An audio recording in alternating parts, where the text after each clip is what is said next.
ప్రేక్షకులందరికీ సో నమస్సుమాంజలి. శుక్లాంబరధరం విష్ణుం శశివర్ణం చతుర్భుజం ప్రసన్నవదనం ధ్యాయేత్ సర్వవిఘ్నోపశాంతయే. అగజానన పద్మార్కం గజానన మహర్నిశం అనేకదంతం భక్తానాం ఏకదంతముపాస్మహే ఏకదంతముపాస్మహే.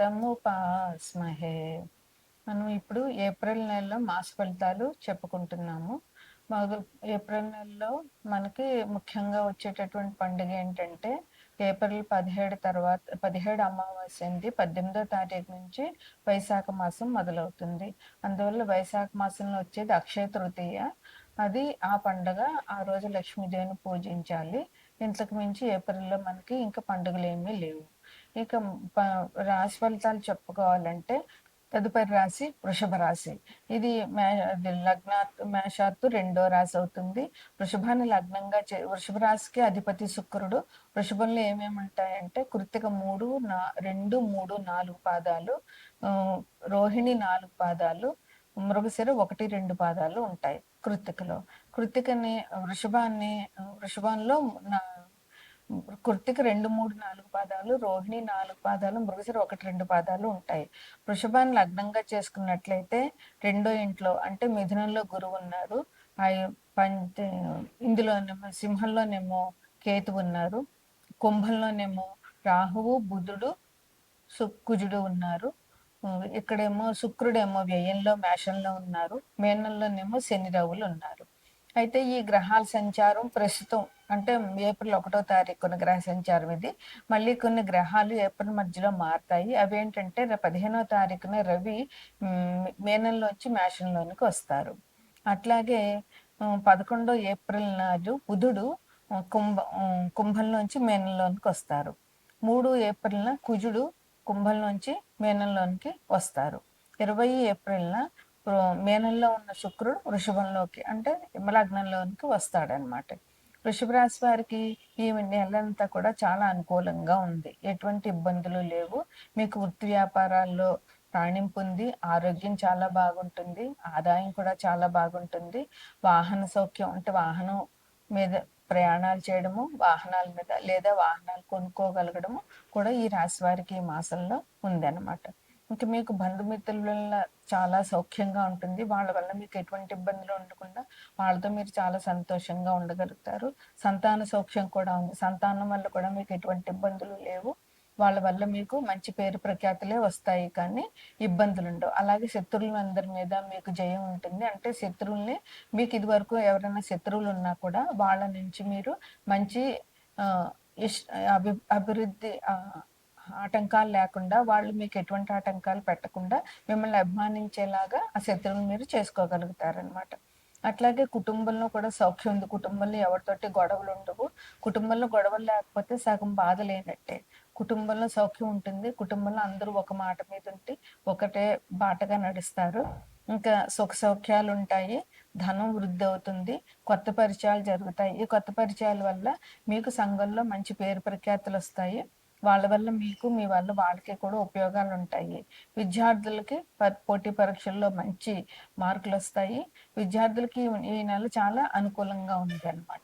ఇంకేంటంటే కుటుంబంలోనూ విందులు వినోదాలు చేసుకుంటారు. ఇంకా సోదరులు అందరితోటి మైత్రి భావంతో, సోదరులతో ఎటువంటి కలహాలు లేకుండా సోదర సోదరీమణులతో మీరు చాలా సుఖంగా ఉంటారు. ఈ నెల మీకు మొత్తంగా చెప్పాలంటే చాలా బాగుంది. ఏప్రిల్ నెల 17వ తారీఖు అమావాస్య ఉంది. 18వ తారీఖు నుంచి వైశాఖ మాసం వస్తుంది. వైశాఖ మాసంలో వచ్చే పండుగ ఏంటంటే అక్షయ తృతీయ. అక్షయ తృతీయ పండుగ వస్తుంది. ఆ రోజు లక్ష్మీదేవిని పూజించాలి. అందువల్ల మీకు ఈ మాసంలో ఇవే జరిగే శుభాశుభ ఫలితాలు. తదుపరి రాశి మేనరాశి. ఇది 12వ రాశి కాలపురుష చక్రాంగంలోను. అయితే ఈ రాశికి అధిపతి గురువు. ఈయన 4వ ఇంట్లో మేనరాశి లగ్నంగా చేసుకుంటే 4వ ఇంట్లో మిథునంలో గురువు ఉన్నారు. మేనరాశికి అధిపతి గురువు. ఇందులో పూర్వాభాద్ర 4వ పాదము, ఉత్తరాభాద్ర 4 పాదాలు, రేవతి 4 పాదాలు మేనరాశిలో ఉంటాయి. అయితే ఈ మేనరాశిలో మీనరాశి లగ్నంగా చేసుకుంటే గ్రహ సంచారం ఎట్లా ఉందంటే మేనరాశిలోనే శని ఉన్నారు, రవి ఉన్నారు. రెండో ఇంట్లో శుక్రుడు ఉన్నారు. 3, 4 ఇంట్లో గురువు ఉన్నారు. 6 ఇంట్లో కేతు ఉన్నారు. వ్యయంలో రాహువు, బుధుడు, శుక్రుడు. అంటే రాహువు, బుధుడు, కుజుడు. అంటే కుంభంలో రాహువు, బుధుడు, కుజుడు ఉన్నారు. అంటే ఇటు వ్యయంలో పాపగ్రహాలు ఉన్నాయి, లగ్నంలో పాపగ్రహాలు ఉన్నాయి. అందువల్ల మీనరాశి వారికి ఈ మాసం ఏంటి, శని భగవానుడు ఈ సంవత్సరం అంతా అక్కడే ఉంటారు. అందువల్ల వేలినాటి శని జరుగుతూ ఉంది. ఇది ఆల్రెడీ 2.5 సంవత్సరాలు అయింది. ఇంకా ఇప్పుడు 2.5 సంవత్సరాలు, ఇంకా 5 సంవత్సరాల వేళకి పూర్తిగా ఉన్నది. అందువల్ల మీన రాశి వాళ్ళకి శని వల్ల ఇబ్బందులు మధ్యస్థంగా ఉంటాయన్నమాట. అంటే ఆల్రెడీ మొదలైపోయి 2.5 సంవత్సరాలు గడిచిపోయింది కనుక అంత ఇబ్బందులు లేకపోయినా కొంచెం జాగ్రత్తగా వ్యవహరించాల్సిన అవసరం మీన రాశి వారికి ఉంటుంది. ఎందువల్ల అంటే శని భగవానుడు న్యాయంగా, ధర్మంగా లేకపోతే ఇబ్బందులు పెట్టడం అనేది ఖచ్చితంగా చేస్తాడు.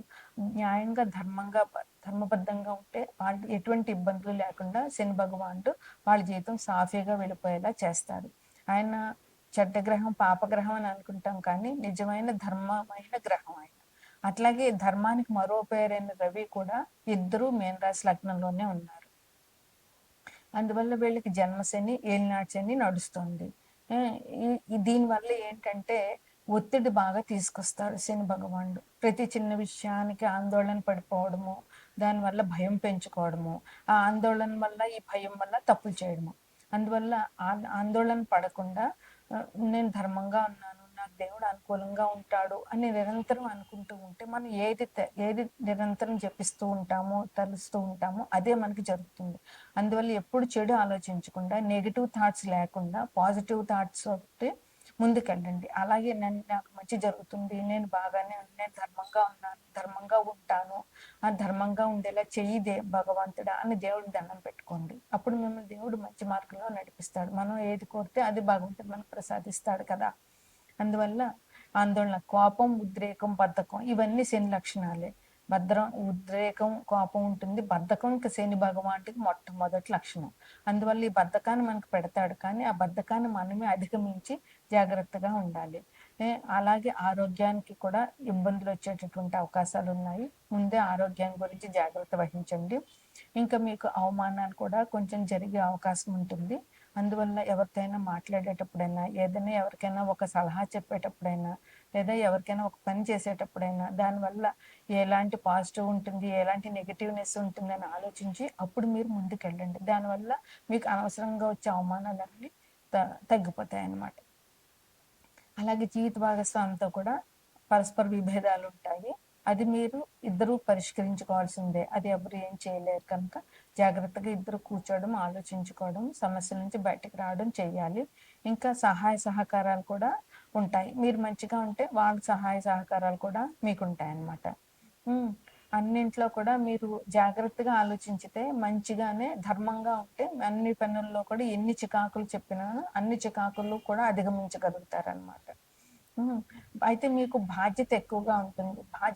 బాధ్యతతోటే ప్రవర్తిస్తూ ఉంటారు. అందువల్ల మీ బాధ్యతాయుతమైన ప్రవర్తన వల్ల మిమ్మల్ని తొందరగా ఎవరు అపార్థం చేసుకునే అవకాశం ఉండకుండా ఉంటుంది. అట్లాగే క్రమశిక్షణ పాటించండి. తప్పకుండా శని భగవానుడికి కావాల్సిన క్రమశిక్షణ. ఆ క్రమశిక్షణ పాటించినట్లయితే ఇబ్బందులు తక్కువగా ఉంటాయి. వాహనాల అవరోధాలు ఉంటాయి. విద్యార్థులకు అంకిత భావం ఉండాలి. విద్యార్థులు జాగ్రత్తగా అంకిత భావంతో పనిచేయాలన్నమాట. అందువల్ల వాళ్ళకి చదువు బాగా వస్తుంది, విద్యార్థులు బాగుంటారు అనమాట. దానివల్ల విద్యార్థులకి మంచి అభివృద్ధి ఉంటుంది. అంటే ఈ మీనరాశి వారికి ఈ రకమైనటువంటి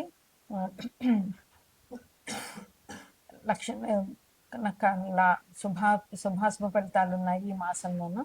అందువల్ల మీరు జాగ్రత్తగా లక్ష్మీనరసింహస్వామి దర్శనం చేసుకోండి. అట్లాగే గురువుని పూజించండి. అట్లాగే శని భగవానుడి కోసం మీరు ఇందులో అభిషేకాలు చేయించండి. శనివారం నాడు హనుమంతుడి గుడికి వెళ్ళి అక్కడ పూజలు చేయించండి. హనుమాన్ చాలీసా పారాయణ చేయండి.